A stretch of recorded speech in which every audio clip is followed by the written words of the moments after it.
قضا نماز پڑھنے کے دو بڑے آسان طریقے ہیں جو میں آپ لوگوں کو بتانے جا رہا ہوں۔ ہمارے بہت سارے بھائی، بہت ساری بہنیں معلوم کرتے ہیں کہ قضا نماز پڑھنے کا کوئی آسان سا طریقہ پتہ چلے، تو یہ دو طریقے ہیں، ان پر عمل کر کے آپ بہت آسانی سے، پتہ بھی نہیں چلے گا، اپنی قضا نمازوں کو کمپلیٹ کر سکتے ہیں۔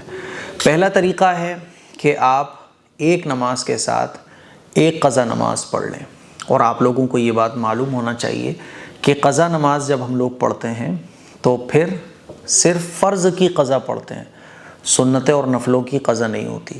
ہاں، عشاء کی نماز میں فرض کے ساتھ ساتھ وتر کی بھی قضا کرنی پڑے گی، تو ایک نماز کے ساتھ آپ ایک قضا نماز پڑھ لیں۔ تو ایسے ایک دن میں آپ جو 5 وقت کی فرض نمازیں ہوتی ہیں وہ تو پڑھو گے ہی، ایک نماز کے ساتھ ایک قضا نماز پڑھو گے تو ایک دن میں ایک دن کی قضا نمازیں بھی کمپلیٹ ہوگی۔ ایسے آپ اگر 1 سال عمل کرتے ہو تو 1 سال میں آپ کی 1 سال کی قضا نمازیں کمپلیٹ ہو جائیں گی۔ یہ سب سے آسان طریقہ ہے اور اسی کو میں ریکمینڈ بھی کرتا ہوں، لوگوں کو بتاتا بھی ہوں۔ دوسرا طریقہ یہ ہے کہ آپ کوئی بھی ایک ٹائم متعین کر لیں، اور کسی بھی ٹائم آپ ایک دن کی جو 5 نمازیں ہوتی ہیں اور عشاء کے ساتھ جو فطر، تو 6 نمازیں ہو گئیں، ایک ساتھ 6 نمازیں آپ قضا پڑھ لیا کریں روزانہ۔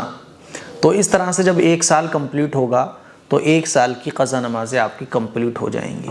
اور آپ جلدی اپنی قضا نمازیں کمپلیٹ کرنا چاہتے ہو تو آپ ایک دن میں 2 دن کی قضا نمازیں کمپلیٹ کرو، تو اس طرح سے جب 1 سال گزرے گا تو 2 سال کی قضا نمازیں آپ کی کمپلیٹ ہو جائیں گی۔ یہ سب سے آسان طریقہ ہے، ٹھیک ہے؟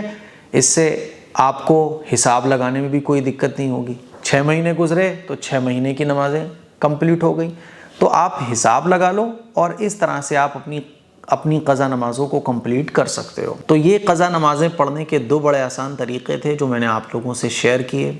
اب قضا نمازوں سے متعلق کوئی اگر آپ کا مسئلہ ہے تو کامنٹ کیجئے گا، تاکہ اگلی ویڈیو آپ لوگوں کے جتنے بھی سوالات ہوں ان کو کور کر کے بنائی جا سکے۔ السلام علیکم ورحمۃ اللہ وبرکاتہ۔